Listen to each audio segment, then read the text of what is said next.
Hare Krishna, Krishna Krishna, Hare Hare, Hare Rama, Rama Rama, Hare Hare. Hare Krishna, Krishna Krishna, Hare Hare, Hare Rama, Rama Rama, Hare Hare. Hare Krishna, Krishna Krishna, Hare Hare, Hare Rama, Rama Rama, Hare Hare.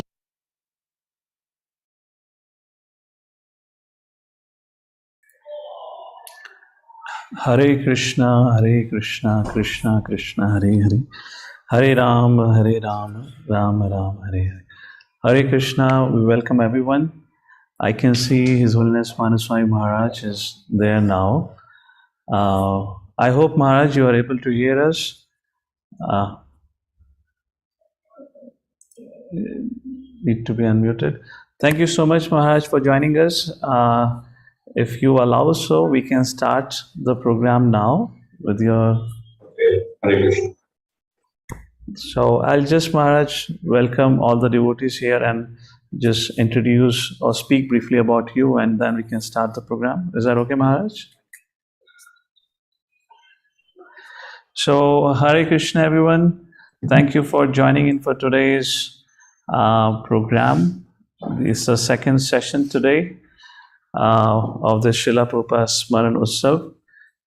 This whole program started on the occasion of 125th anniversary, where we did a lot of Srila Prabhupada's Lilamrit book reading with hundreds of devotees, competition, etc., where we had almost close to 800 plus devotees participating from different parts of India and the world. And coming to this year, so the thought was, why don't we kind of conclude this whole ceremony, in one sense conclude it, by having the opportunity to hear from Srila Prabhupada disciples. And like that, we had last week Maharaj, His Holiness Giriraj Maharaj, opening this ceremony. And today we have the blessed opportunity to hear from His Holiness Bhanu Swami Maharaj. I'll just briefly speak about Maharaj.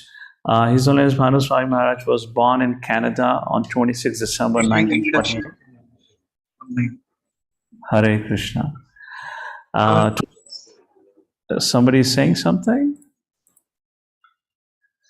Okay.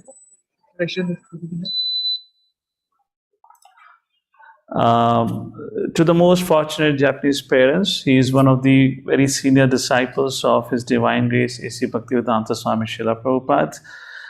He holds a Bachelor of Arts degree in Oriental Fine Arts History from University of British Columbia. He joined the movement popularly known as Hare Krishna movement or Iskcon back in 1970, was initiated by Srila Prabhupada in 1971, and he took the sannyas vows in 1984. His Holiness Bhanu Swami Maharaj has been personally instructed in the art of deity worship by Srila Prabhupada, and he is the authority on this subject matter of deity worship. He is a great inspiration for devotees all over the world, and particularly for all those who are teaching courses like Bhakti Shastri, Bhakti Vaibhav, Bhakti Vedanta, others, because we all refer to, whenever we have to refer to the Acharya's commentaries, we always refer to the works of His Holiness Bhanu Swami Maharaj. He has translated hundreds and hundreds of Acharya's books, either be Nectar Devotion, Srimad Bhagavatam, etc., etc. Right now, when I was giving Nectar Devotion classes, part of Bhakti Shastri, I was referring to Maharaj writing only. So we all do so generally, and he's very expert in his Sanskrit language. I believe along with that, Maharaj also knows few of the languages and has a great expertise in deity worship as well as cooking. Yes, he's also a scholar along with Sanskrit and Bengali, and for almost around 2 decades now, Maharaj is situated, or Maharaj's main base is Chennai, from where he does most of his writings. He is also a GBC member and does his writing, preaching services. He's also a very profound astrologer. I remember Maharaj had once visited Pune temple and he had spoken on the subject matter of karma and astrology. a very, very interesting subject matter. So it's our great honor once again to welcome His Holiness Bhanu Swami Maharaj to hear from him about Srila Prabhupada. Thank you so much, Maharaj, for giving us this opportunity to have your blessed association. Hare Krishna. Can you hear me? Yes, Maharaj, very well. You have my screen also? Yes, Maharaj, we can see your screen also. Namo Vishnupadaya Krishna Prasthaya Bhutalesh Dev Bhaktivedanta.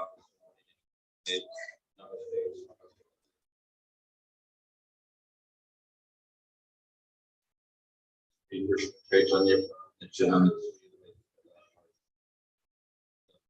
Hare Krishna, Hare Krishna. Hare Rama, Hare Rama, Rama Rama. None of us would be here today listening, gathering, and chanting Hare Krishna, except for first. And Prabhupada was hidden, just as Chaitanya Mahaprabhu was also hidden. So Chaitanya Mahaprabhu, when he was born and he grew up, he was a very cute child, and his mother was very fond of him, and he was doing all sorts of naughty things. Mother would chastise him, but no one real, he's Supreme Lord, whatever he's thinking about that. And it was only much later when he matured, and then went to Gaya, and he came back and was filled with prema, that people noticed him, and they identified him as the holy name. So that time, then his devotees recognized. Other people may not recognize devotees and not recognize. So for a long time, Chaitanya Mahaprabhu was unrecognized. Then he manifested himself. So we see that also as the case of Srila Prabhupada. Time was right. Then he manifested his Shakti and his wonderful knowledge and gave it to the person, gave it to the world. And before that, nobody really knew who he was, who he was. So in the Gaudiya Math, they said, okay, he's a Grihastha devotee outside, and we're the brahmacharis and sannyasis inside the temple. They just kind of didn't notice it. But of course, they would go to him sometimes and make room to come to the temple and everything like that. And his family members thought he was a regular doing like that.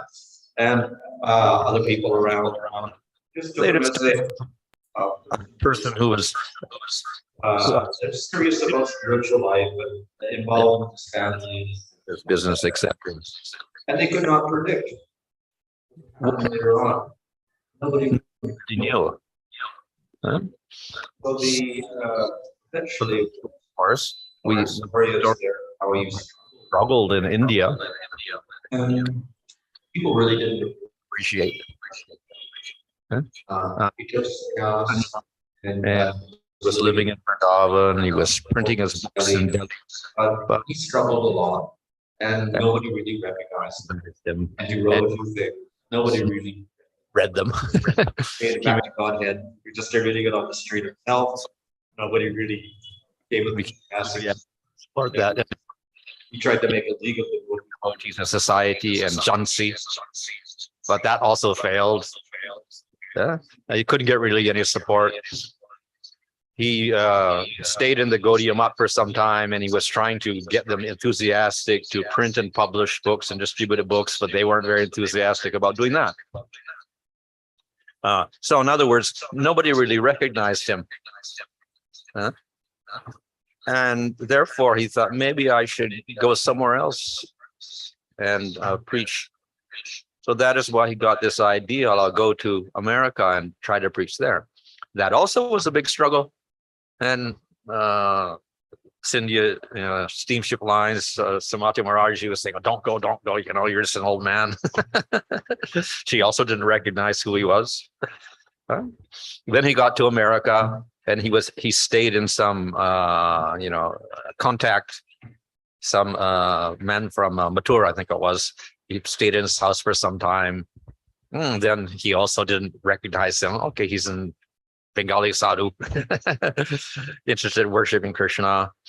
But then he went to New York and was living in the Bowery, with all these crazy people around, whatever.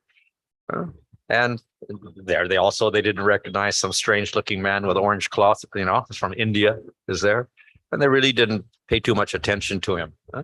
So in this way, he went to America. They didn't recognize him there.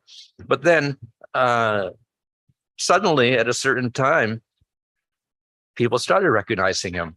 But then it was surprising who recognized him also. It was a bunch of young hippies, which are like, wild young people who didn't have too much respect in society. And he got some gathering in that way. And they were willing to renounce their former life and lead an austere, life as brahmachari like that, take vegetarian food, etc., and dedicate their lives to Krishna. So this is something quite astonishing that people would do this with no background at all of Indian culture, of what sannyas was, what renunciation is, what is prasadam, whatever, who was Krishna. They didn't know that. But nevertheless, they began to follow. So it was something quite remarkable that had happened when he went there. And then this whole movement began to expand. It's expanded in America somehow or other. And expanded and expanded. And then it went to other countries. It went to Canada, then it went to London, it went to Europe, like that. Eventually it went to Australia, then it went to Malaysia and Japan. And then Prabhupada also brought it back to India, which was interesting because, of course, we said, well, why does India also need? Because they already have so many devotees there. But Prabhupada had some vision for India also. So he had a plan of developing projects in India also. But when he came back to India, of course, people recognized, oh, he's gone to the West and he's got some followers. Hare Krishna movement is famous in the West. So, the newspapers would advertise, like that. But then still, Prabhupada would go to people and he would ask them for a donation of some land, like for building a temple in Delhi or whatever, in Bombay, whatever. He went to the richest men in India, like Birla and whatever, like that. Nobody gave anything. And he asked personally. So still there was no credibility there among so many people. So it was only gradually that the movement expanded even in India. And in fact, in order to make the movement in India, Prabhupada had to import devotees from foreign countries. They're the ones that became the devotees who preached in India because there were no Indian devotees. And it remained like that for a long time. Yes, there were a few young people like, Gurukul kids or whatever like that. Not too many serious people who were living in the temple or fully dedicated at all. Yeah. So, in other words, even in India, there was some struggle at all. But of course, Prabhupada did manage to get a donation of land in Hyderabad and Vrindavan. But he had to buy land in Mumbai. And he had to buy land in Mayapur.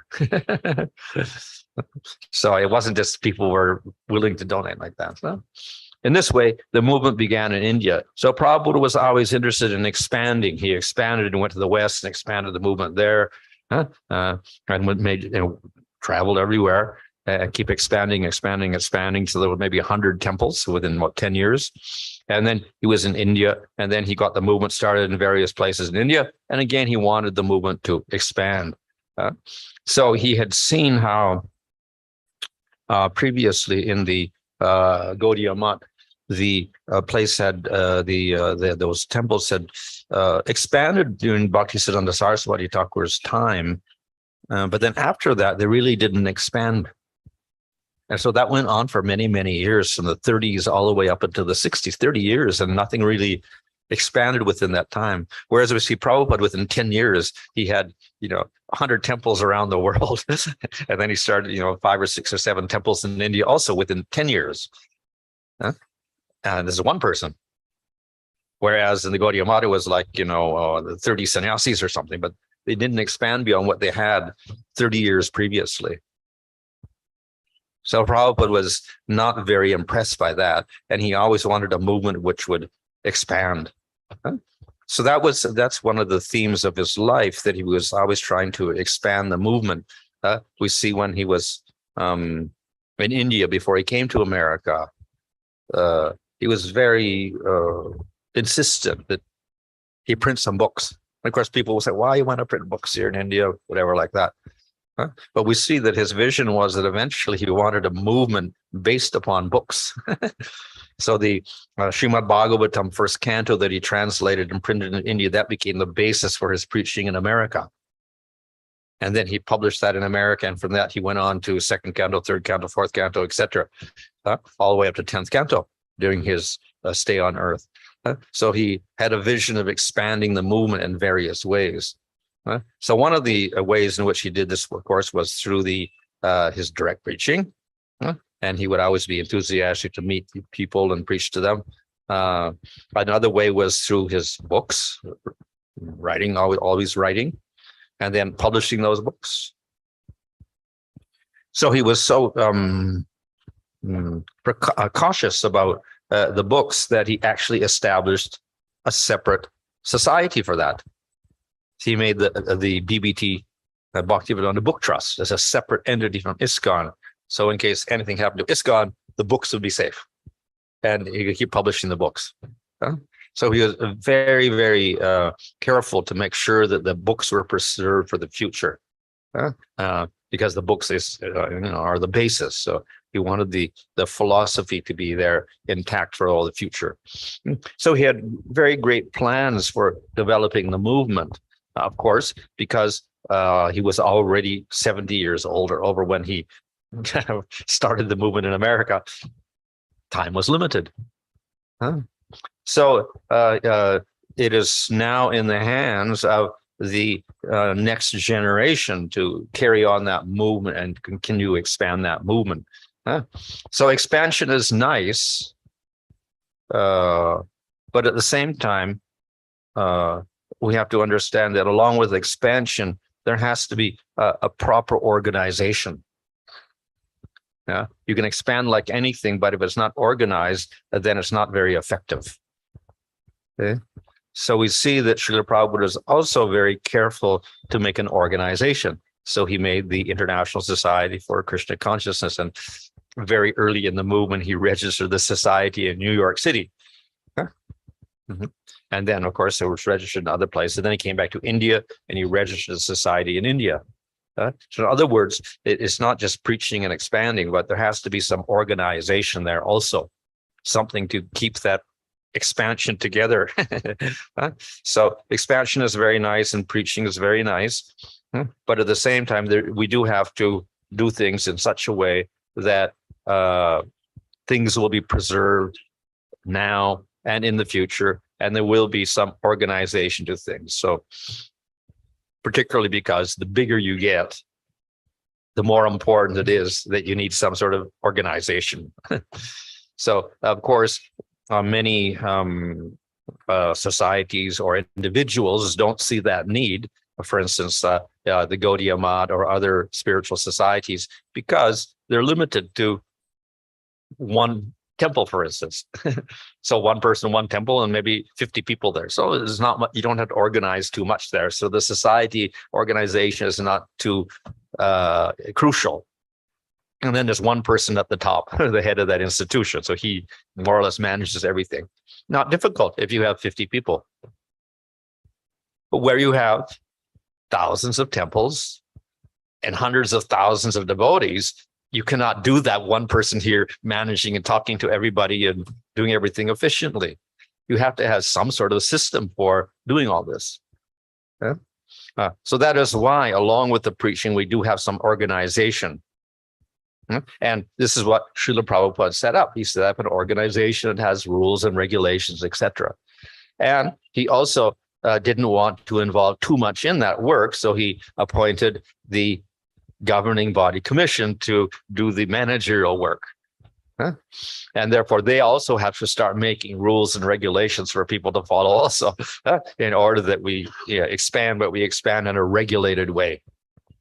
So all this was actually supervised by Srila Prabhupada. He had a very great vision of how to expand this movement. So he made sure that all these structures were there when he established the movement. And when he disappeared, all those things were quite strong. So very, very great insight Srila Prabhupada had. So that was the revelation of Srila Prabhupada. The beginning times, nobody really recognized him. And so we don't know what he was thinking or whatever like that. But we see that when he did manifest, everything's within 10 years, everything came out in a very systematic way, so that things are preserved even now. So Srila Prabhupada disappeared how many years now? It's about 40, over 40 years now. Yeah. So most organizations, spiritual organizations, even material organizations, after the founder dies or disappears or whatever, especially if he's a very prominent figure in that company or whatever organization, then most of the companies or the societies, religious societies, do not survive more than 10 years. They kind of wither away after that. Even companies, which are very well organized, supposed to be well organized, once that leader goes, they tend to start crumbling away. They don't have the potency anymore. So a company that survives 20 years after the founder has gone is quite remarkable. And if it goes on for 40 years or 50 years, then it is quite exceptional. One among hundreds will survive that long, a company. With spiritual organizations, it's even harder, because the presence of that person who's a guru, whatever, is so strong there. When he goes, then everybody's left in confusion. So therefore, most spiritual societies do not survive very long, 10 years or whatever, or even if they survive longer, not much influence. So we see that with many spiritual organizations. Probably you can think of many organizations that had a leader, then they disappeared, and then that organization tends to kind of disappear. We had like Rajneesh Osho, and then he was very famous when he was there. After he disappeared, where are they now? You don't even hear about them. That was how many years ago? He just 30 years ago or something. I don't know how many years. But anyway, disappeared, and then don't hear about it at all, hardly. There may be a few books in the bookstore. That's about it, like that. We can take other spiritual societies also, very prominent at one time, then leader disappears. 10 years later, you wouldn't hear much about them. So when Prabhupada was going to America at that time, then a lot of swamis from India also went to America, like Muktananda and Satchidananda Swami and a few other, I don't even know their names. Many went to America and became quite famous, maybe even more famous than Prabhupada at that time, because they got, some wealthy followers or whatever. But then we don't know anything about those societies today. After their leader disappeared, then that movement died. The movement dies. So to keep a movement, whether it is material or spiritual, alive after the original founder disappears is a little bit difficult. Just to keep it alive. To get it to expand is even more difficult. So it is quite remarkable that Iskcon has survived for so many years after Srila Prabhupada's disappearance. And not only that, it has expanded. Remarkably. And this, of course, would also be very pleasing to Srila Prabhupada, because when he was alive, he was always preaching, and he wanted to make more and more devotees, and have more temples and more people exposed to Krishna consciousness. And we see that is happening, especially in India now. So this would be very pleasing to Srila Prabhupada that the movement is expanding. It is not just preserving, which is fine. It's better than getting destroyed if it at least stays at the same level, but that it can expand, and that it can expand at a remarkable rate. That is something very astonishing. Of course, we cannot take all the credit for that. We have to give the credit to Srila Prabhupada because of how he organized things when he was here. That was his genius. So as I said, he made this Iskcon society in a certain way. He put a governing body commission there to keep the movement together. He had a BBT organized separately. He made sure that he had certain properties in India, in Mumbai and in Mayapur and Vrindavan, very crucial places for people. And he wanted them to build up centers, international centers there. And of course, around the world also, he made sure that the centers were secure legally, so that no one could, take the properties or whatever. And the same with India. He set up the society in such a way that very difficult for anyone to steal the properties once they're in Iskcon's name. So because of his expert organization, then that laid the basis for us to be able to expand as we've done at the present time. So I mentioned that when Prabhupada was here, he had to struggle even in India. Nobody was really giving any donations, but now actually probably every week or every month we're getting some donation of land someplace. Somebody's offering something. They're offering sometimes small pieces, a few grounds in a city, or sometimes they're offering a few acres or whatever. Sometimes they're even offering temples, like this. So it's not uncommon at all now. But in Prabhupada's Prabhupada, but only two offerings were there, Hyderabad and Vrindavan. But he went everywhere and he's asking everybody. Nobody gave. But now it's happening. So we see that the movement has expanded in this way. Of course, we also purchase land, but many of the properties are donated. And not only that, the beginning temples, how did they get built? Not Indian money, American money. To build Vrindavan, they were getting money from foreign countries coming in. Prabhupada encouraged the BBT and other people, devotees and whoever, to collect money and send to India. Mayapur, how they developed it, foreign money. Bombay, how they built it, foreign money. Of course, they had some local life membership, 1,000 rupees a member, life membership, 2,000, then went to 5,000 rupees later on. But, they didn't make that much out of that. So Prabhupada was bringing in money from foreign countries when he was alive. So, that shows even when Prabhupada was present, he was, so powerful. People were still not so convinced. Since that time, we see that in India, especially, it's become easier and easier to expand as the people are now donating land, etc. It's not so easy, difficult to get donations now. Now in Mayapur, we're developing this, Mayapur property there with, so many acres, and the big TOVB temple is there. Then we have this whole Mayapur city development plan with hotels and guest houses and restaurants and displays and parks, the ghat, etc., like that, which costs a lot of money. But now our devotees like Devakinandan Prabhu from Bombay, he's organized some very top businessmen. So they're going to help finance the whole thing, which is, cars and cars and cars and cars and cars of rupees. So we don't have to scrounge for money. They will find ways of, supporting this and getting this whole city developed. And right now, of course, the government itself has donated the ghat on the river, the Ganga River, which will be built in 1 year. Which is, 22 crores or something rupees just by itself. So we're getting not only individual support, we're also getting government support in different ways.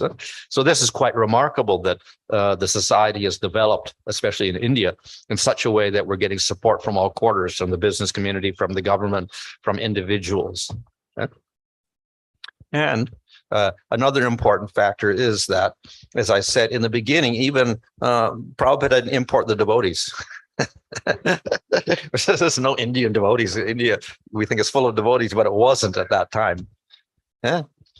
People were quite skeptical, and even the university students were quite skeptical.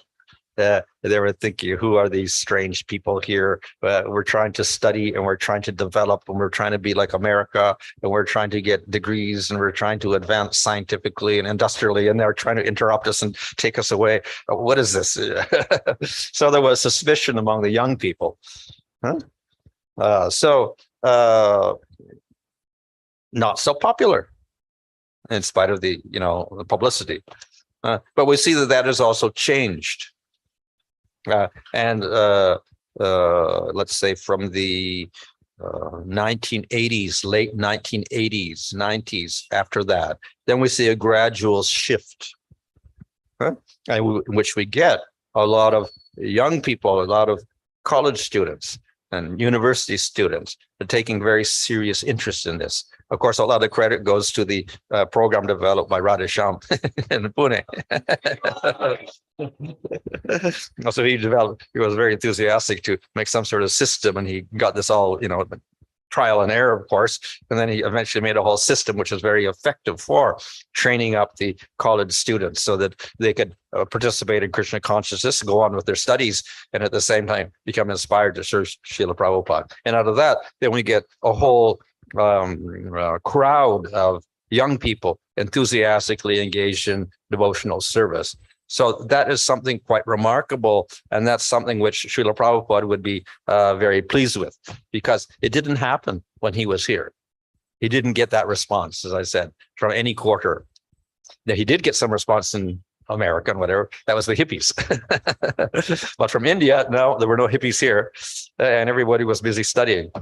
So within his time of like 10 years, from 1970 to 77, then not much response there at all.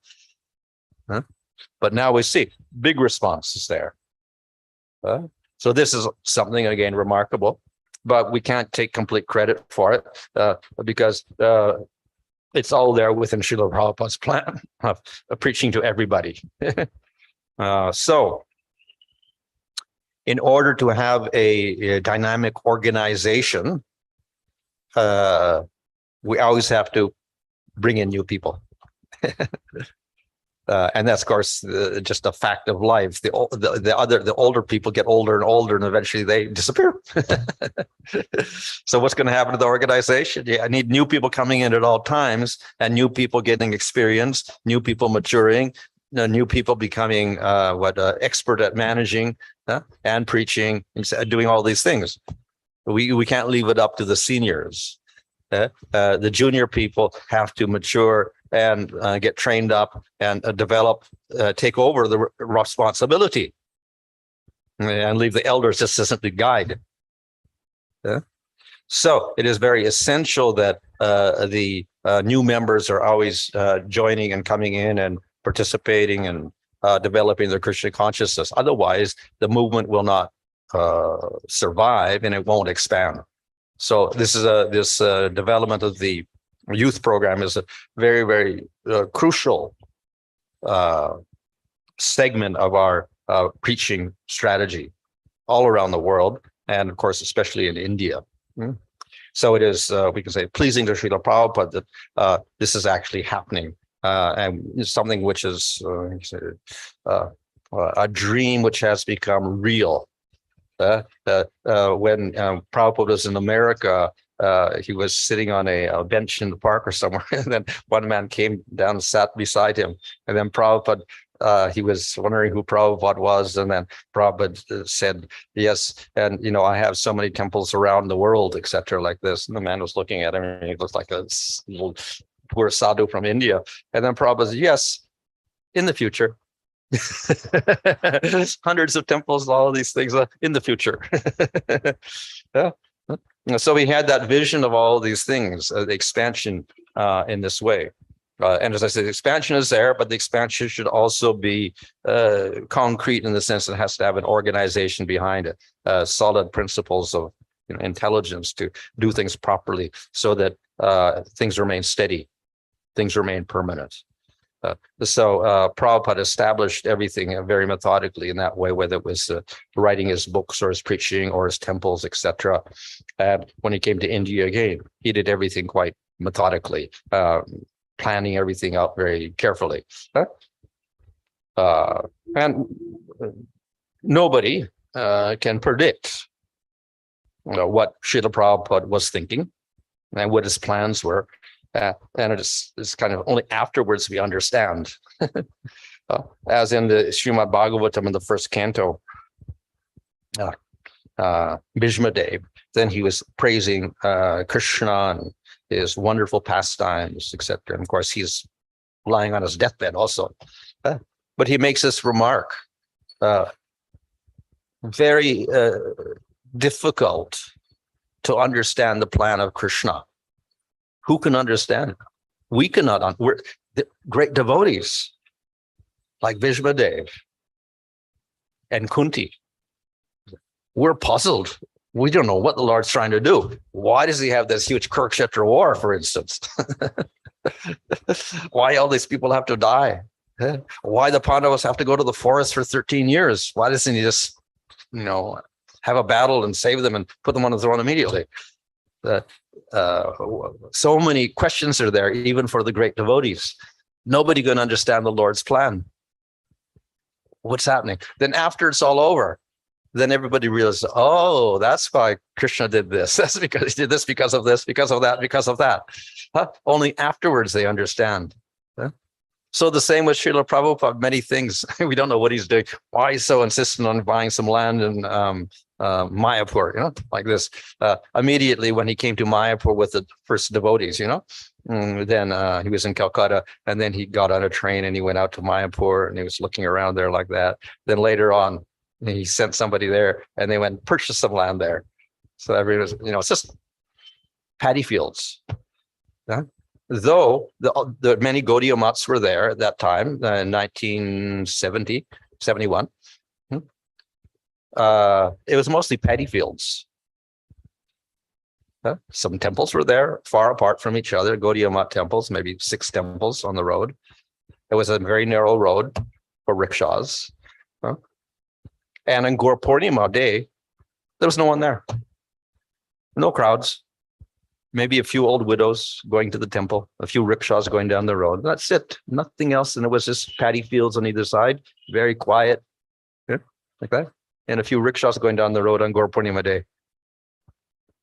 Nothing there. And so people wonder, well, and Prabhupada, why is he buying land out here? What are we going to do? And then he bought some land and he put a devotee out there. And the devotee was there, and then that flooded, and he had to sit on the roof of the hut because there was water everywhere. So he was struggling. And then Jayapataka Maharaj went there, and then he had to build something there, struggle. And it was very difficult to build anything in India because there was no cement, no concrete. Everything was rationed. You had to struggle to get anything if you wanted to get iron pipes or whatever, reinforced concrete, whatever. Everything was a big struggle at that time.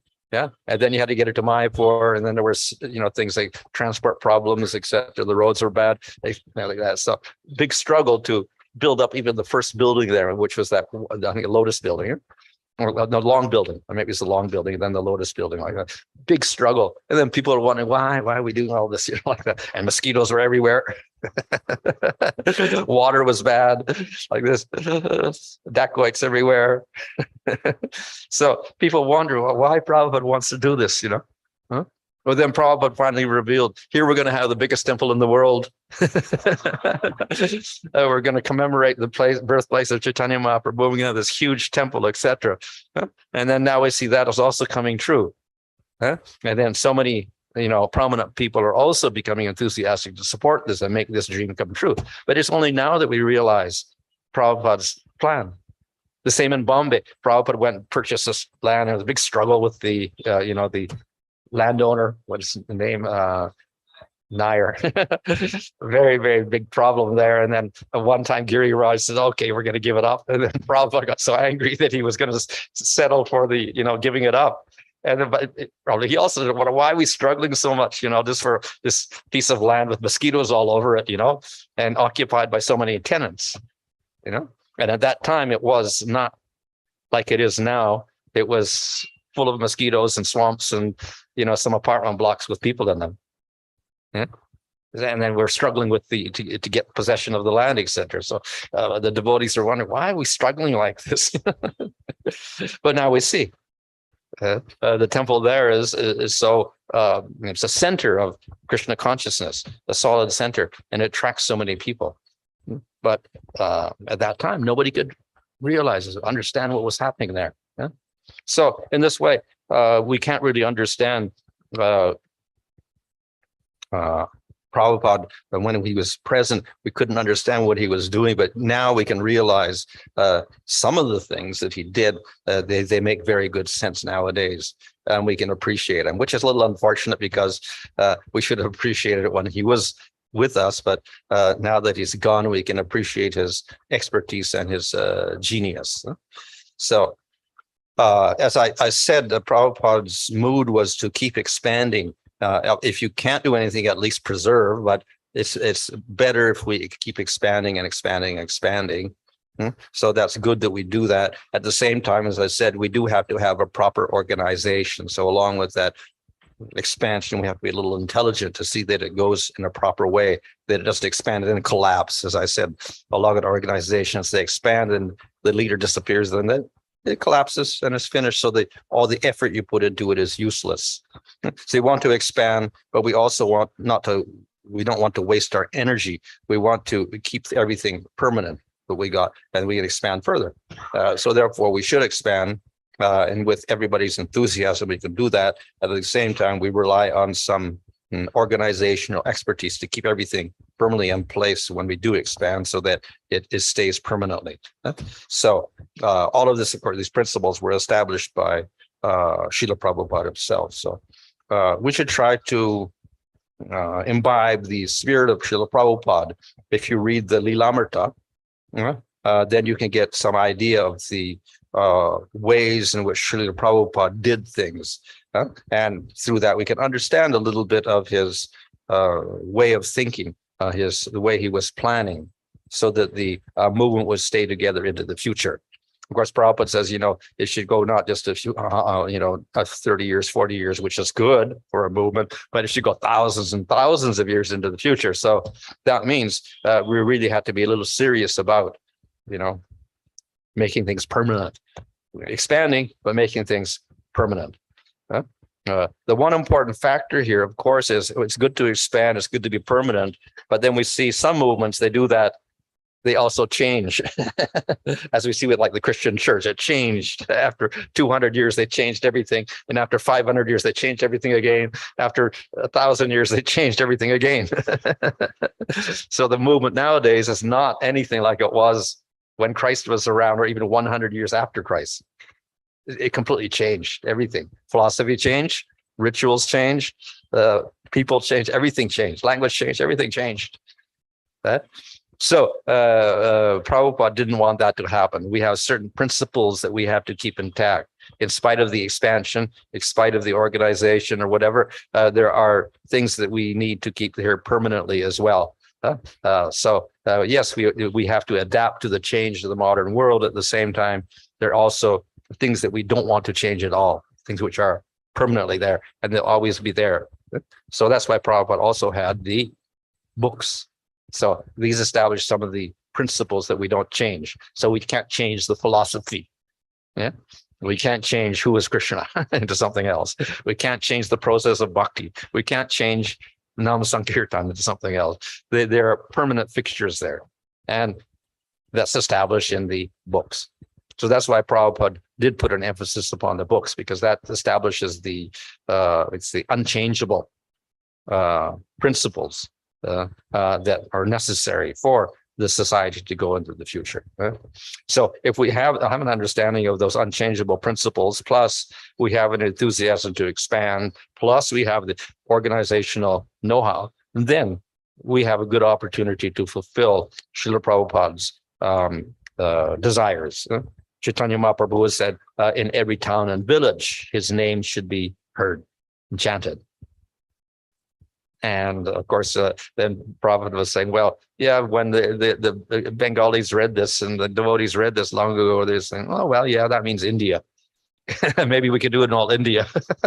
But then Prabhupada went to America, and then they understood, the whole world, every village in the whole world can know about Chaitanya Mahaprabhu and chant his name. So that's the extent of the ambition of Chaitanya Mahaprabhu and the ambition of Srila Prabhupada. We may not get that far in our lifetime, but we can start in that direction of expanding wherever we are. And by the mercy of Srila Prabhupada and Chaitanya Mahaprabhu and Krishna, well, then we can do something very pleasing for Prabhupada and Krishna and Lord Chaitanya. Okay. Hare Krishna. Any question? Thank you so much, Maharaj. I really love the point when you... I've been muted all this time? Or what? No. You're audible, Maharaj. The sound is coming from another system. Am I audible to you? My thing is muted here. I wonder if they were hearing on the other end. Were you hearing there? Yes, everything was audible. Oh, they were hearing that. Okay. Okay, fine. Okay. Oh, I saw. Maybe the turn Stop because there's a double mic. Okay. Hare Krishna. Are we audible to you? Am I audible to you, Maharaj?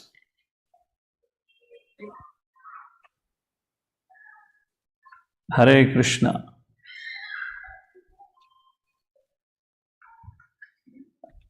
Hare Krishna, Maharaj. Thank you, Maharaj, for explaining the importance of organization as well as expansion. Maharaj, could you please share some of your association with Srila Prabhupada when you traveled with Prabhupada in India?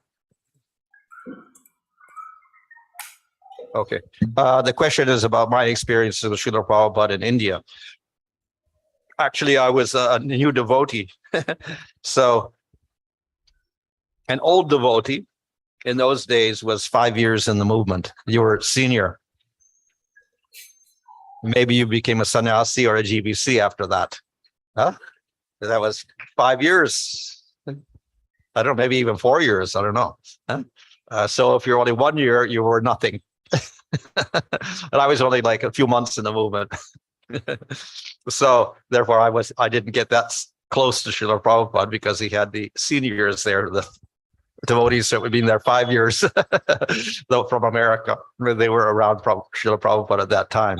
So therefore I didn't get that much association, personal association, but more or less I could see him, would listen to lectures, etc. But couldn't speak to him directly so much. So therefore, even though I was traveling with Srila Prabhupada in India sometimes, in Calcutta, Mumbai, Indore, I think Amritsar, Kumbh Mela, and I think Varanasi, we went to Varanasi, and that's about it.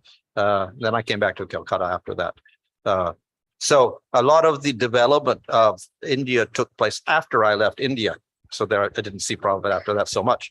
In other words, they finally got the land in Bombay. They got the land in Delhi, in Vrindavan, and they got the land in Mayapur. So all that was after I left. So all of those developments came much later. So the most direct association I had was traveling around India with Srila Prabhupada when the first group of devotees were there, first in Calcutta and then in Mumbai when they had those first preaching programs. So during that time, as I said, Prabhupada was very enthusiastic to preach, and he had programs for different people, and he was asking all the time, give us some land or whatever like that. He would meet rajas or kings in different places, and he asked them for some land, but nobody gave. So in the beginning, it was a little bit of a struggle, and not much of a response, in spite of the fact they were enthusiastic to see some foreign devotees or whatever. And so, but Prabhupada was very determined, so he kept up. Yeah. And eventually, as I said, he went and bought land himself in some places. But then he got some donations in Hyderabad and Delhi, in Vrindavan. At least he got that. Hare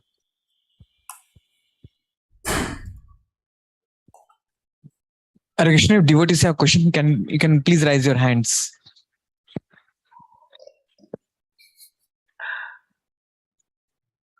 Hare Krishna, Prabhu. Are you taking online questions also, or only the offline? They have on Zoom also.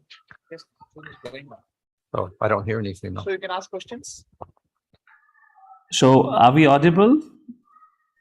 I don't hear anybody. Hare Krishna. Is there some questions on Zoom? Yes, Maharaj. Mother Medhavni, go ahead. You raise your Zoom hand. I don't hear anything. Hare Krishna. Hare Krishna. Am I audible? Mother, wait. The mic's off. Sound is not audible. Give a second. Sound is coming from another system. Sure. Hare Krishna. Oh, can't hear. Why is that? So, okay, anyway, you can type the. So they can type, you can go with questions. Hare Krishna. Hare Krishna. Yeah, are we audible on Zoom, Prabhu? Oops. What happened here? Okay, Mother Medhavni, you want to type in your message? We can't hear anything. Yeah, surprising. Okay, Mother Medhavni, you want to type in and devotees will read it out. Okay, fine. Hare Krishna Maharaj. Yes. Yeah. So you were mentioning about that we should in dilution or over a period of time, we should not change from the basic principles. We shouldn't change principles. Yeah. Principles so that it becomes something different. Yeah. So can you give some, and you mentioned that Prabhupada books are the basis and we take it, we can go, which doesn't change. The constant thing is Prabhupada's books. Yeah. But some examples where, because every time preaching we do is innovation, like that now in online, it's an innovation. During COVID times, there's innovation. So some examples where actually people may go for deviation. Like there are two types of thoughts, even within Iskcon. One is we should take the word to word, Prabhupada said, and don't change anything if required for preaching. Yeah. Another thought is, yes, we should change some details in the principles for, improving our preaching. Yeah. So that's always a problem. It's a problem with Lord Chaitanya's time also. So Lord Chaitanya's time, spiritual meant you sit in the temple or you go to a mountain and you meditate in a cave or you sit in a temple and worship the deity. And then Lord Chaitanya went out with Kartal and Mridanga, and then everybody started criticizing. What is this? What's this Yuga Dharma or whatever like that? So he did something revolutionary that nobody did before, even though it's in the scriptures. So it wasn't tradition. It wasn't what everybody else was doing. So when changes take place, some people don't like that. But at least Lord Chaitanya had scriptural backing. And then he got some inspired followers to help him like that. So Lord Chaitanya established a movement of, Sankirtan, etc. And then he had books printed, or written first by Goswamis, and then those were, written down and carried to Bengal and then spread all over that way. But basically it was very difficult because it was all handwritten on palm leaf manuscripts. So preaching, there was no book distribution. That's a modern thing. There was no book printing. The press was not there. So preaching was basically mouth to mouth. But then the British came, they introduced the printing press. So if we're traditionalists, we can say, no, that's demoniac. That's a British invention. How we can use a printing press is sacrilegious to put the Vedas or Bhagavad-Gita into print on a machine like this. And then even if you do print it, it's sacrilegious to distribute it to everybody, because in Bhagavad-Gita, Krishna says, don't give this message to the envious people. Don't give it to the materialists, only for those who have faith. So we shouldn't give it out freely to everybody. So this is another thing, So there will be some objection to printing the Bhagavad-Gita, the commentaries on Bhagavad-Gita, and doing such things. But nevertheless, we see that Bhaktisiddhanta Saraswati Thakur, he did that. He printed, he got printing presses, he printed books, and he began distributing them. So this was something new. It hadn't happened before. It was something different. And people may protest, but that he did that. Innovation. It wasn't traditional. It's not, you can't see printing press mentioned anywhere in Vedas or even Bhagavatam. Even book distribution, you don't see anywhere. But so these are all innovations. So a lot of what Prabhupada did was also innovation, different from what was there previously.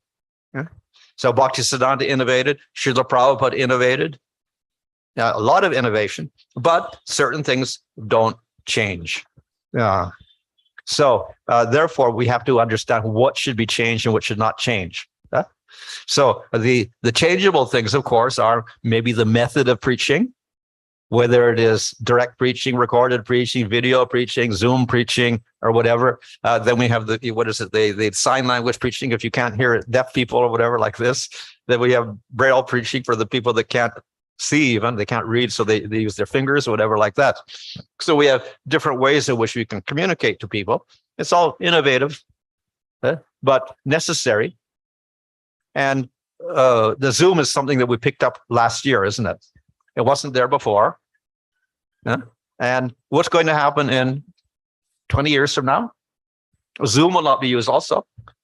It will be something else. So again, there's innovation. This is something, and we can ignore it. We're not going to use that because we got as far as Zoom. So Zoom is authorized by GBC, but they didn't say anything after that. So therefore, we're not going to use anything after Zoom. So that's, obsolete in 20 years, but we're still using it. And they're using something else after that. Maybe it's 3D something or other where you're where you have, what is it, holographic images or something working. So, we can't be so, conservative in that sense. So some things we do have to adapt to the circumstances. So the main thing we don't change are the philosophical principles. Those things we don't change. So other things, yes, we can change, but those things we don't change. So sometimes it's a little bit difficult to see what should change and what we don't change. Yep, maybe difficult because Srila Prabhupada didn't give a statement on that. So then we'll have a big controversy and we'll have devotees arguing like this. No, Prabhupada means this, Prabhupada means this, and we have big arguments like that also. So there are difficult situations also. But a lot of the things we should, through careful meditation and study, whatever, we can figure out what is not changeable and what is changeable.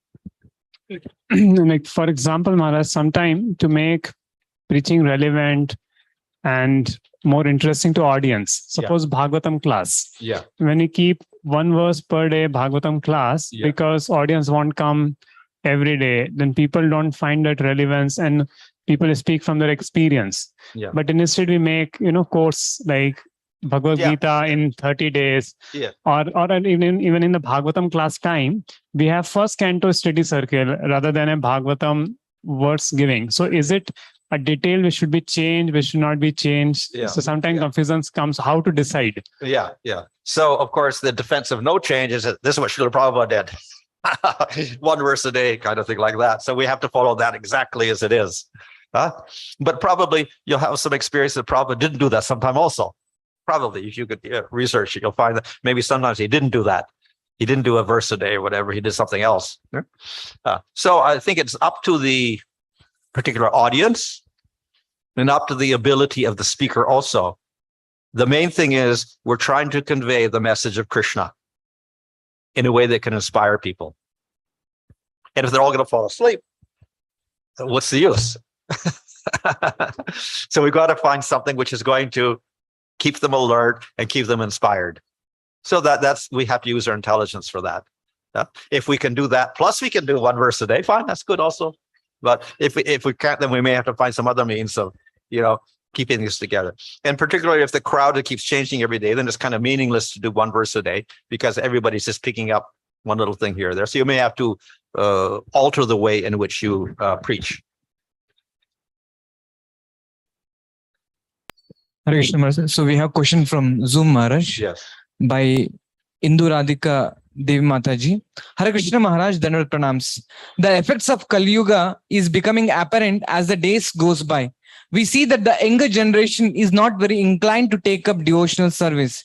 Can you please suggest how to encourage them and expand our Krishna consciousness movement in these circumstances? Mm-hmm. So this is a general observation. The young people aren't listening anymore. Of course, probably you can say that more in the West than in India. It's more difficult to make young devotees. At least here we have young devotees, so not so difficult. But yes, and there's always going to be some difficulty in preaching.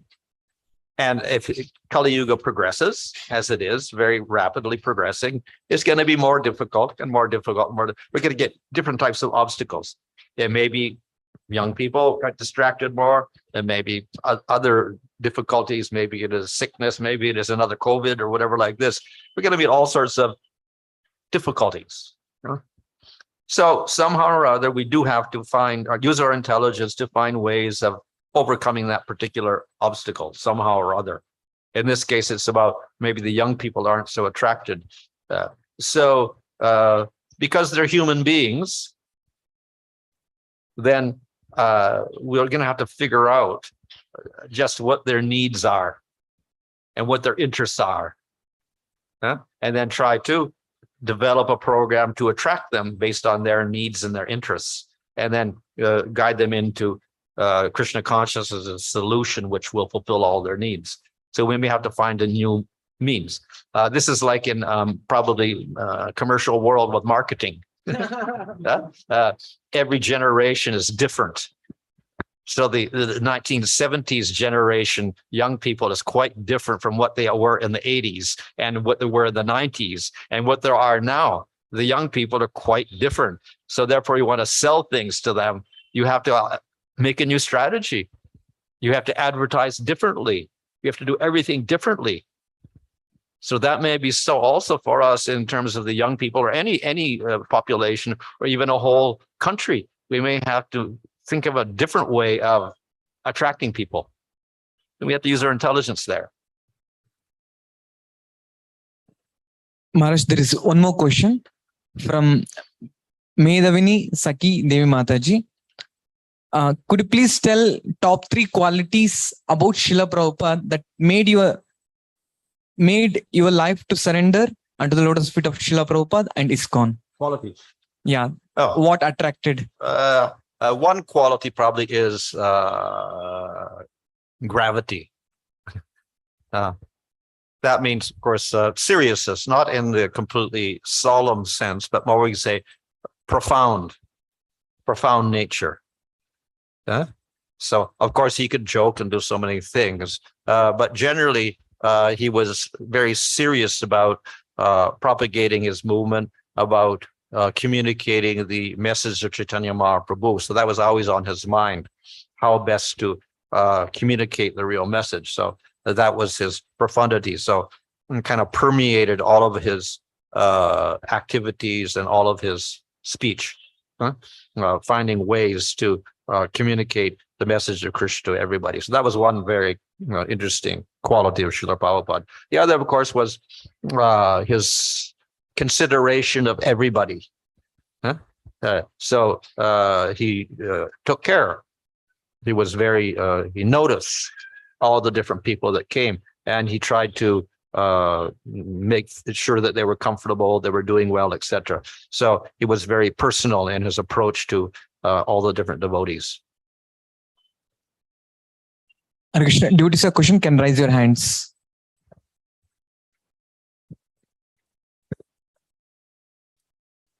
Hare Krishna Maharaj, and the presentation was wonderful.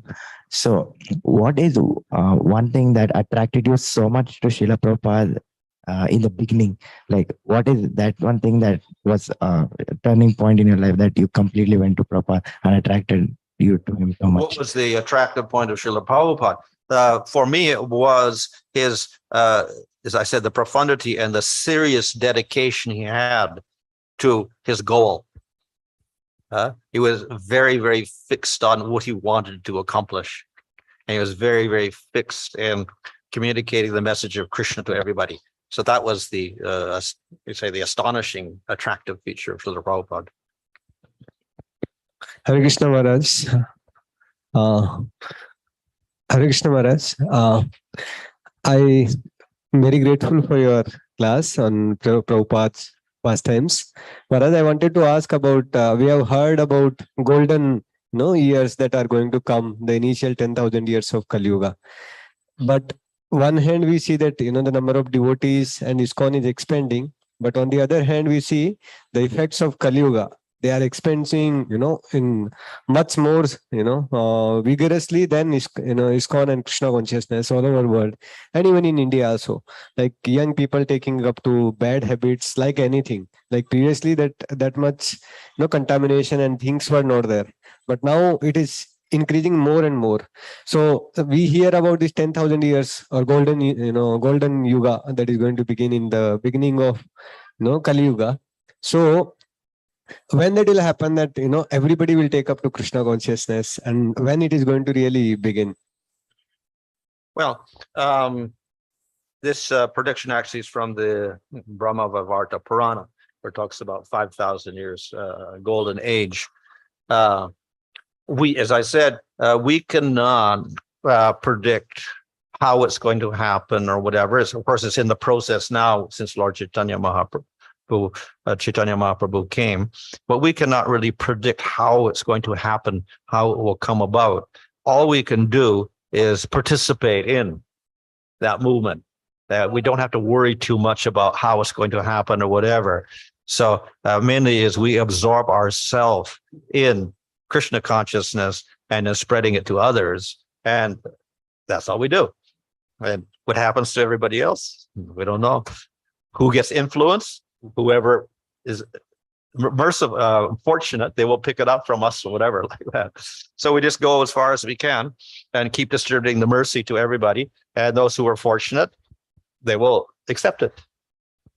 And then we just accept that. We can't force the issue one way or the other. We can't use force. So all we can do is use our energy in the most intelligent way. Hare Krishna Maharaj. Maharaj, there is a question of same kind. Would you like to add something? Hare Krishna Maharaj, please accept my humble obeisances. All glories to Srila Prabhupada. Srila Prabhupada had said that we'll have 10,000 years of golden age to come in Kali Yuga. Has that started, as the effects of Kali seems even more prominent now than before? And how do we understand the perspective of this golden age? Is it to be taken literally, as in we will experience truly an age of goodness in time to come?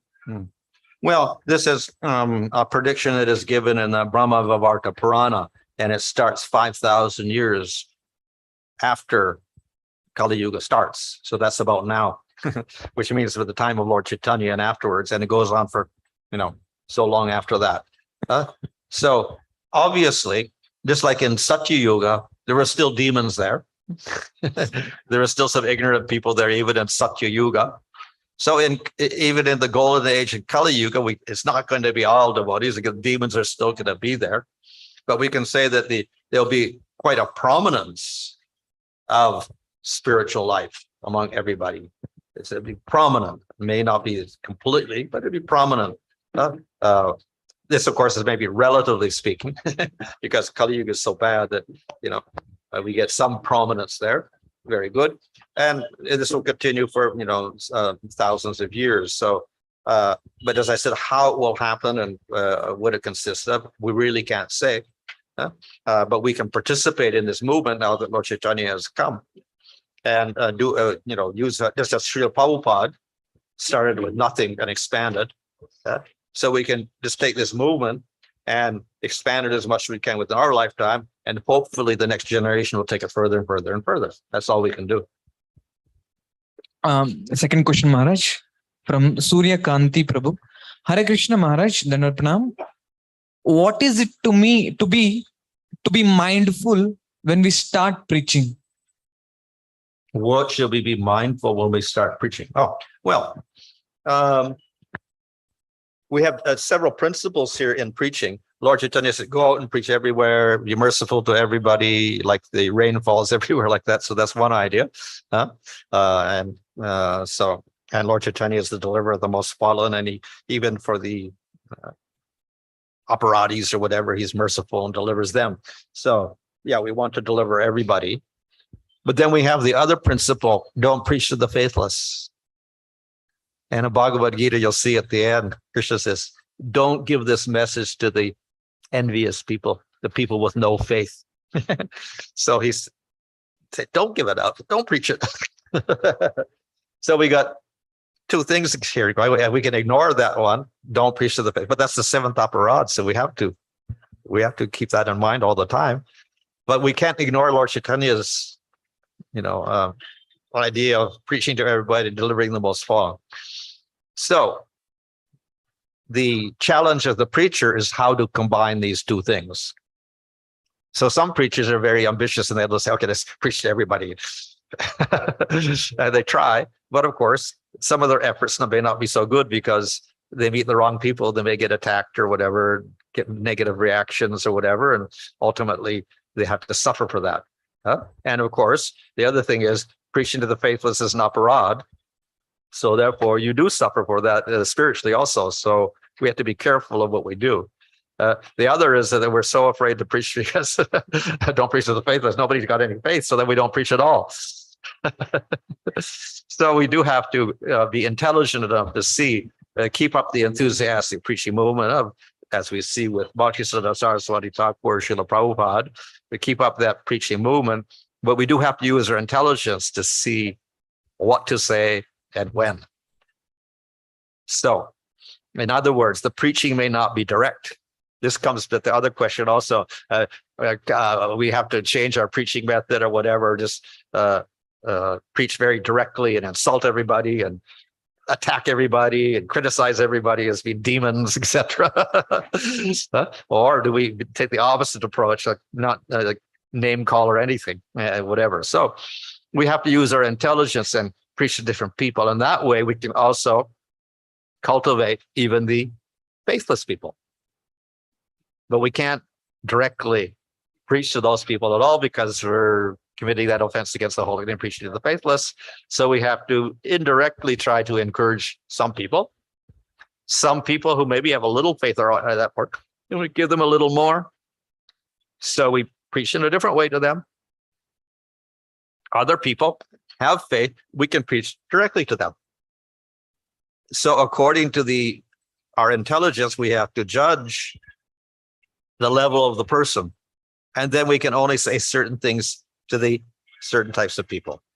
So that's basically how we solve this problem. Don't preach to the faithless and spread Lord Chaitanya's mercy everywhere. We have to do that.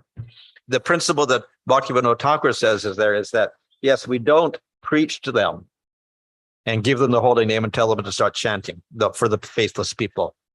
We can expose them to it. They can hear the name. They can take prasadam. We don't say anything to them about Krishna. So that's the indirect method of preaching. And some people will protest, that's not preaching, you're so timid or whatever like that. But that's the method for the faithless people. It's all indirect. For the direct people, yes, we can preach directly. And in between there, we got different degrees also. So that's how we have to do our preaching. And it may look innovative, but actually, this is the method that Bhaktivinoda Thakur is saying is the method of Lord Chaitanya. Devotees have questions, can raise your hands.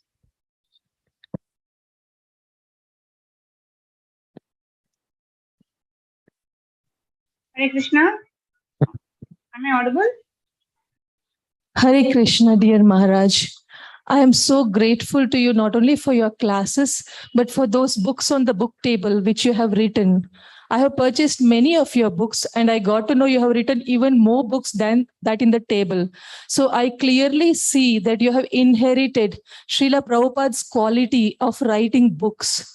And I also see my Guru Maharaj, Jayapatak Swami Maharaj, how many qualities he has inherited from Srila Prabhupada.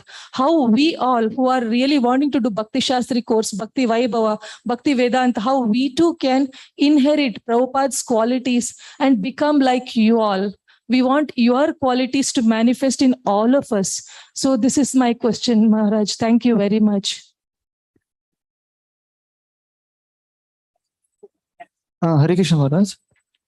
Maharaj, I just had a doubt that what made Prabhupada glories to hinder compared to other contemporary spiritualists on the same time of Prabhupada, especially not in the world, especially in India, Prabhupada is hardly known. Only one who comes to Iskcon or one who comes to Krishna consciousness, they know about Prabhupada. Outside world, it's hardly known about Prabhupada. Rather, if you see Prabhupada's contribution to the world, especially in America, it was tremendous. And to the spiritual literatures, it was much more mind-boggling. But glories of Prabhupada is hardly known to the world, like compared to other spiritualists, even though they had very less contribution, but Prabhupada glories are still not so much of seen in the world still. This is all relative. Who gets more exposure, who's more popular? Because as I say, those who were big names at one time suddenly disappear after their death, and nobody hears about them again. So rather than get big publicity and big name, the more intelligent thing is to establish something that will be permanent and influence the future. So that's the strategy of Srila Prabhupada. Other people, other swamis and other people, they went from India and went to America, and they got a lot of publicity. They got some, famous people behind them or whatever, mainly doing with yoga and meditation. But as I said, they're not there anymore. They were big at that time, but they've all gone, disappeared completely. Iskcon is still there.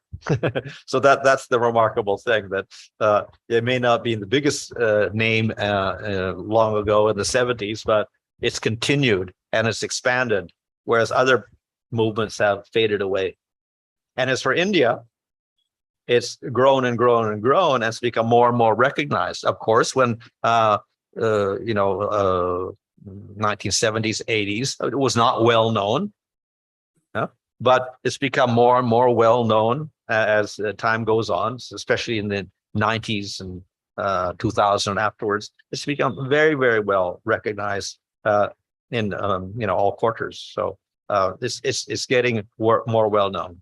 Of course, there are other religious movements that have been here much longer, and they got maybe more recognition, and maybe they're mentioned in your school book or something like that, your textbook or whatever like that, where Prabhupada's name isn't there. But eventually it will happen for Srila Prabhupada also. He'll get in the textbooks also.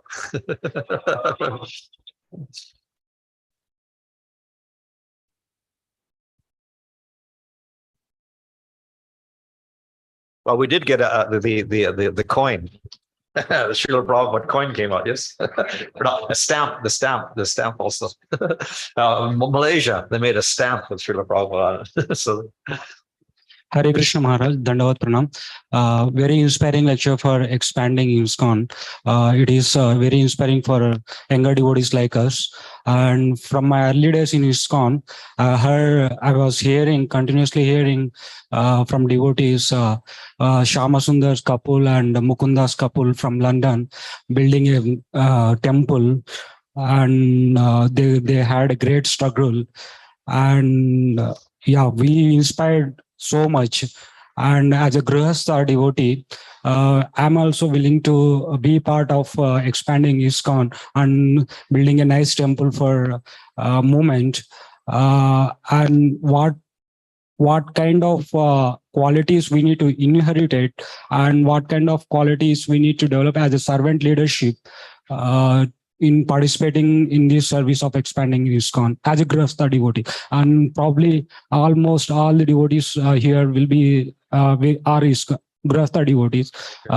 From your lotus mouth, we want to hear suggestions from what qualities you need. What kind of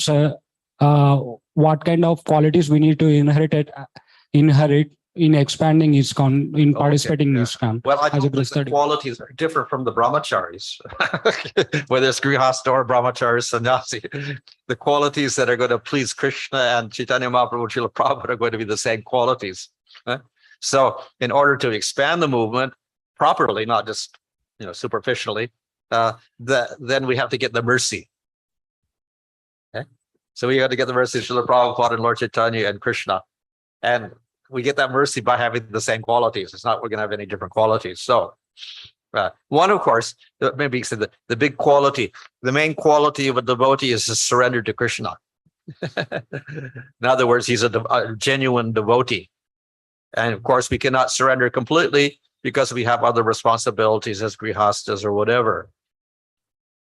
But at least that mood of surrender, we should understand what that means. This is actually the first anga of bhakti according to Jiva Goswami and Bhakti Sandarbha. We have, so many angas of bhakti mentioned in Nectar Devotion, but he says that surrender is the first anga of bhakti before even chanting Hare Krishna or whatever. The idea that we should offer ourselves to Krishna. So whether you're a grihasta, brahmachari, sannyasi, whatever, mentally, that should be the attitude. Along with that, something which is very constant is humility. And Sanatana Goswami mentions in the Brihad Bhagavatamrita that the remarkable thing about humility is that it will manifest to the highest degree in the highest devotees. So the gopis have the most humility. And among the gopis, Radharani has the most humility of all. So it's obviously a very essential element of bhakti itself and prema. But it has to start at the very beginning. So therefore, of course, Lord Chaitanya says, Chinadapi sunechna trorapi seshnuna. So you have to be humbler than a blade of grass. So that's kind of intrinsic. It is the first step in bhakti when you begin chanting and surrendering. That sense of humility has to be there. If we have the opposite, which means pride, then we're trying to replace Krishna. So that becomes an anartha. So when we're preaching, we make sure that the pride does not come out. And instead we're cultivating bhakti and along with it, that humility. So that's maybe one of the essential elements of the self-surrender. Those two things are very important for any preacher. Hare Krishna Maharaj. So Maharaj, we have so many initiating gurus, spiritual masters in our movement. And we'll have many more after maybe 50 to 100 years. So there is a natural tendency that a particular guru or spiritual master disciples work together as they have a common instructions to please their own spiritual master. So after 50 to 100 years, there is a possibility that disciples may have quarrels between different groups and so may not keep Srila Prabhupada as center. So is GBC taking any precautions to avoid this situation, Prabhupada Maharaj? Oh, yes. We have a whole committee to do that. And we also wrote a paper, and there's even a little course on that. You have to read this paper that's in your course, the disciple course, is it? Yeah. And in that, there you have to read that paper and look at that paper. I think there's a whole analysis of the relationship of guru, individual guru with Iskcon and Srila Prabhupada. So that's one way we can do that. Certainly it is a problem that we may emphasize our individual guru more than anybody else and more than Srila Prabhupada. So to keep Iskcon together, we have to prevent that. And that is why we do have to put the emphasis on Srila Prabhupada. Now, people will often say, well, I can't, have devotion here, devotion there, and devotion there. It's a little confusing for me. So I just dedicate myself to my guru. But that's not proper thinking, even traditionally. So in Krishna Bhajanamrita, there it is said, and Narahari Thakur says, that it is like in a family, you give respect to your father, but you also respect his brothers. And you'll say, well, my own father, ignore you. You have to equal respect to the brothers of the father, your uncles, in other words. And he says you get the double respect to the grandfather. So the respect is not just one person. It's not just the father. It's to the brothers of the father, of the uncles, and to the grandfather, even more. So we have all sorts of respect we're giving in the family. So similarly in Iskcon, we can give respect to Guru, but we have to give double respect to Srila Prabhupada, or more respect to Srila Prabhupada. So that's the way in which we can preserve Iskcon. Otherwise, the danger is always there, as we wrote in the paper, that in the future, if Srila Prabhupada is minimized and the Gurus are maximized, then there's always the danger of making factions, making different groups because of different gurus. So that is there. So one thing is the psychology of the devotee should be to keep Prabhupada in the prominent position always. Hare Krishna Maharaj. Hare Krishna Maharaj. Maharaj, thank you for the Thank you for the wonderful class, Maharaj. Actually, like I had a question, Maharaj. Like, how can we scrutinizingly read Prabhupada books, Maharaj? How can we? Scrutinizingly How read. can we scrutinizingly study Srila Prabhupada's books? Oh, well, last night there was a ceremony for Bhakti Shastri, yes. So that's one methodical way of scrutinizingly study, maybe too scrutinizing for me. You have to study, memorize this and memorize that. So that's one way in which you can scrutinizingly study Bhagavad-Gita at least. And if you want to go through Bhagavatam, then you have to take the Bhakti Vaibhava and Bhakti Vedanta degrees. Thank you, Maharaj. Hare Krishna Maharaj. We have a question from chat, Maharaj. Hare Krishna Maharaj, Dandavad Pranams. All glories to Srila Prabhupada. Whilst we are focused of expansion, how do we ensure that the welfare and needs of the existing devotees is also looked after and not forgotten? So that's a very interesting question. And I said we can expand, but we can't expand without preserving what we got. So expand and get new devotees, but forget about the old devotees. Oh, that doesn't make any sense. So then we have to have a whole system developed to expand. And then those who do join our members, we take care of them. So this requires organization, it requires thought. So we have to have both elements there, the expansion element and the preservation element. And both of them require coordinated organization. So for the expansion, of course, we have different preaching efforts we have like that. And for the preservation, then we have to have other devotees there who can counsel the devotees, help the devotees, take care of their different problems or whatever they have like that. So we need two types of devotees there. The preaching devotees and those who take care of the other devotees and counsel them or whatever and make up, let's say, facilities for them if they do have problems and they are in need. So it requires some organization. And any temple should have both elements to it. So that means the president has to be attentive. Hare Krishna, if any devotees have questions, can raise your hands. We do have something in the GBC, we established a devotee care department. So that's devotee care. So that's trying to cater to the needs of those devotees. So we expand, but then we have to take care of the devotees there. So there are various initiatives in that devotee care movement. Japadaka Maharaj is part of that movement group also in the GBC, devotee care. Hare Krishna Maharaj.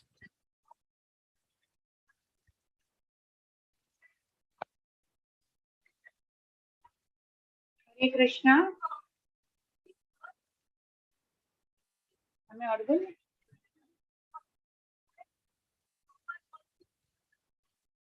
Hare Krishna. What is the question?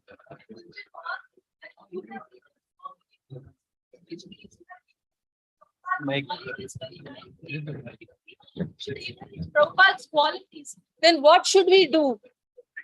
What should we do to get problems? Yes.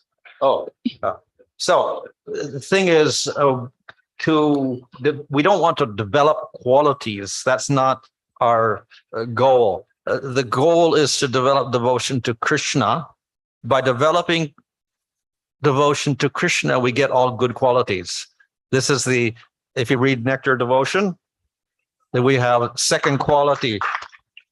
In the first section there are 6 qualities of bhakti. Second quality is subhada, bestowal of auspiciousness. And Rupa Goswami defines that one meaning of auspiciousness is to manifest good qualities, not sattvic qualities, but spiritual qualities. So therefore, when we perform bhakti, naturally, wonderful qualities will develop, just as Krishna has wonderful spiritual qualities. So by worshiping Krishna, we'll also develop wonderful spiritual qualities. So those will develop automatically if bhakti is performed properly with humility and surrender.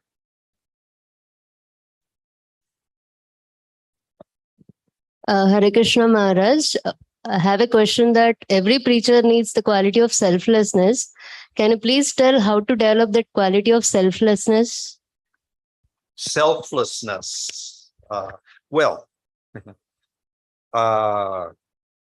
when concerning the Avanti Brahmana, when he got kicked out of his house and he took sannyas, by more or less by force, I guess, because he was kicked out of his house. But fortunately, he was also a devotee. So then he said, real renunciation, a real detachment, real giving everything up is actually giving everything to Krishna. So this is the real point that we want to do. By offering everything to Krishna, then automatically other qualities like self-sacrifice and detachment and whatever will manifest. We're not just trying to renounce everything or become detached. We're trying to surrender to Krishna. That act of surrender to Krishna takes care of all of the qualities. So naturally, we won't have any self-interest because we're surrendered to Krishna's interest.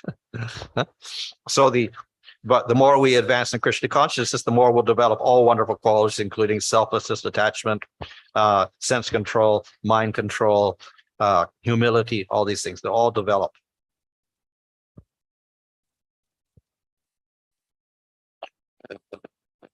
Okay.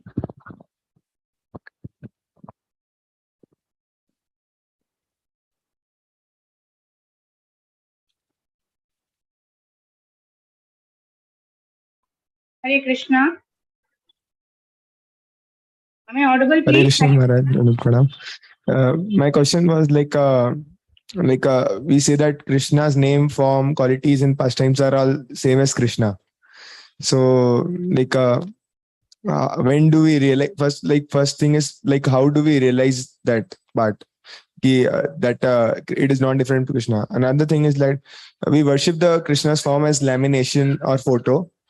So when we see some photo we worship, but in shops and other places, there are many photos of Krishna which nobody worships, but when they purchase, they put in a house and they start worshipping. So how do we understand this? In shop, they see photo and all everything, but they don't see that it's Krishna. But they bring it in home and they worship, they see Krishna. How to? Well, first question is that you'll realize that non-difference of Krishna's name from his form, qualities, and activities, it will start in bhava, because then you'll realize Krishna. You'll directly see Krishna. Before that, you don't see him directly. So when you directly see Krishna, the name and Krishna become non-different at that point, and it becomes more perfect in prema. As for the second question about pictures, so it's just like Krishna. When Krishna was present on earth, everybody saw him. But a lot of people didn't see him as Krishna. Well, he's a material person, like Kamsa, saw him as death. Not as a beautiful boy, saw him as death. The priests of Kamsa saw him as a disgusting little boy. So, that's for Krishna personally. So what to speak of a picture? Depending on your devotion, you may have devotion to the picture, therefore it becomes Krishna himself. And the picture you can worship also like a deity, non-different from Krishna. You can even install a picture and make that into a deity and offer your prashadam and everything like that. So it's non-different, then it becomes non-different, like a deity is non-different from Krishna. But for materialists, of course, then the picture won't have that meaning at all. It will just be a photograph of a deity. So that's how they'll think of it, like that. So depending on the person, his faith, then they will see the picture differently. Last question. Hare Krishna. Hare Krishna Prabhu. Hare Krishna Maharaj. Even though India is a spiritual country, there are many problems faced by the devotees from parent side, relative side, and friend side. But you are a foreigner and Krishna was completely a different God for you. What difficulties you faced from your parents, relatives, and friend side, Prabhu? And how did you overcome it? Because a lot of devotees are in Krishna consciousness, and that devotees' parents don't know that they are in Krishna consciousness, in the fear that they may lose Krishna consciousness. Well, some parents have difficult, students, devotees have difficulty with their parents, especially in India, because the parents are very attached to the children and the children are very attached to the parents. So there's a little bit of a problem there. Yeah. In my case, it wasn't much problem. I guess I wasn't too attached to my parents. They weren't too attached to me. So it didn't matter so much.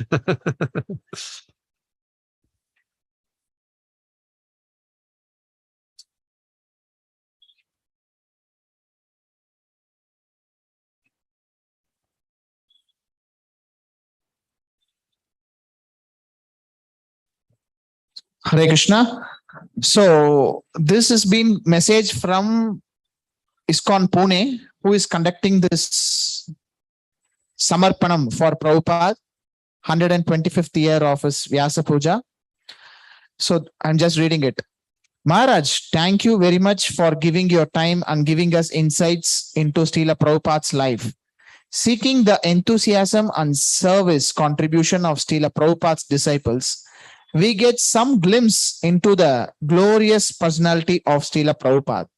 You made a very profound statement. We should at least maintain what Srila Prabhupada gave us, and best will be to expand it further, but at least maintain what Srila Prabhupada gave us.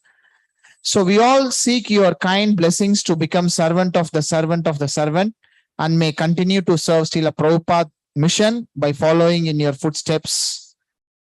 Your servant Iskcon Pune. Hare Krishna. Hari Bol. So now we are concluding Srila Prabhupada's glory. It's not any time it being concluded. It's always continuous, eternal. So we have some, Prabhupada was very interested to translate his books of Bhakti Vinod Thakur, Vishwanath Chakravarti Thakur, but he can't do everything at the one stretch. So Maharaj did it, some of that. And those who want can take the books of Harinam Chintamani, those who are not having, and Madhurya Kadambini. And then we have Bhakti Tattva Viveka.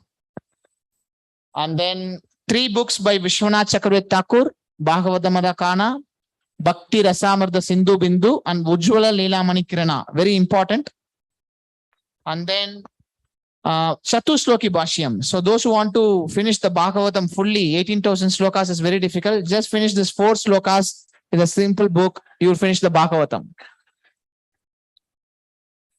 And then last is Sambodhana Bhashya, the nectar of instruction by Rupa Goswami, very nicely explained by Srila Bhakti Vinod Thakur. So these 6 books you are getting from the offerings of Srila Prabhupada just by 500 rupees. Those who want can take from Maharaj hand now. Just you can give the name and number. You can pay later also. Hare Krishna. Only 10 sets are available. So you can come anyone. And apart from that, we have Bhagavad-Gita by Baladeva Vidya Bhushan and Vishwanath Chakravarti Thakur, and then Rasika Ranjana by Bhakti Vinod Thakur. Those who are teaching Bhagavad-Gita, who are Bhakti Viksha leaders, please refer these 3 Bhagavad-Gita, then also Prabhupada's Bhagavad-Gita, then take the class, then the force or purity from your speech, the 4 Acharyas will bless. So this 3 also is there. Take association by reading their books. The same, when we read Prabhupada books, we are taking association of, I can't able to hear. So same, when we are reading Vishwanath Chakravarti Thakur's books, we are taking association of. So Baladeva Vidya Bhushan's Gita Bhushana, we are taking association of Baladeva Vidya Bhushan. So these 3 books are there. If you want, you can take. It's off. 1745. Don't worry about the money. You can pay in installments and pay later. So those who want, you can take. And then Maharaj already 150 books. So in that, at least minimum, who are chanting 16 rounds for 2 years, they should have great knowledge. What they predicted is, after few years, almost everyone will be chanting 16 rounds. And all follow 4 relative principles. 2 things are being required. One is internal higher taste for bhakti and deep knowledge in scriptures. Who want these 2? Then we have to surrender to the Bhakti scriptures and take these 5 books, which is recommended to the beginners of 2 years in Iskcon to nourish their real knowledge. Harinam Chintamani, Madhurya Kadambini, and then Chaitanya Shikshamrta. It's a jewel book of all the literatures. It's been concluded by Bhakti Vinod Thakur beautifully. And then Jaiva Dharma. This is our real Dharma. And then Bhakti Rasamartha Sindhu, which the first sloka determines the whole theory. Anya Blasta Shuna. So this is also very nice. So these 5 books, at least one should finish very quickly to get the deep knowledge. These 3 sets are available. Anyone can come here and take the Maharaj blessings and also the books. Hare Krishna. This price is 2,500. Hare Krishna. Please come and say which sets you want and you can take. Which set, Prabhu? This set, Bhagavad-Gita. We can encourage by Hare Krishna mantra so that he can chant Hare Krishna, Krishna, Krishna, Hare Hare. Hare Rama, Rama, Rama, Hare Hare. Yeah, come, please. Come by line, then take. So what set you want? This one. Okay. Hare Krishna, Krishna, Krishna, Hare Hare. Hare Rama, Rama, Hare Hare. So since everyone chanting, they will get more inspiration and blessings to read nicely. So which set you want, Mataj? This one, okay. Hare Krishna.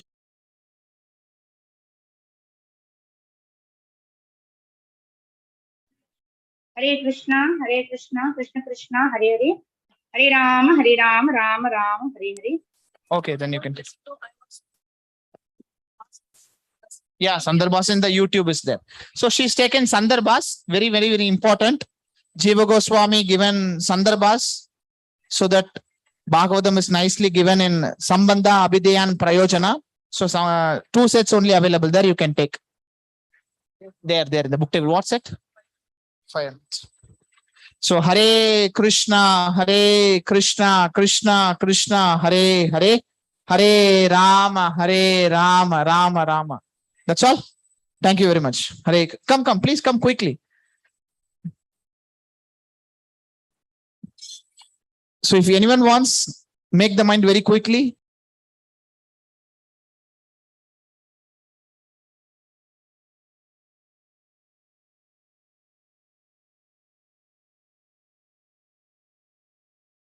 Hare Krishna, Krishna, Krishna, Hare Hare.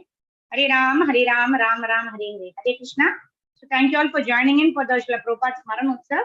This was the second session by His Holiness Bhanu Swami Maharaj. Unfortunately, our audio could not reach Maharaj, but like Prabhuji said, it's more important to hear from Maharaj. Very beautifully, what Maharaj said that even if we are not able to expand the moment, we should at least maintain this wonderful moment that Srila Prabhupada has created. So thank you all for joining in. So we'll meet next Sunday. We have His Holiness Bhakti Vigna Vinash Narsingha Maharaj who is joining us for it. So we request all the devotees to join in. Thank you very much, dear devotees. Anat pranams. Hare Krishna. Vansha kalpatarubyascha kripa sindhubhyevacha patitanam pavanebhyo vaishnavebhyo namo namaha. Thank you very much for joining in. Hare Krishna. Anat pranams.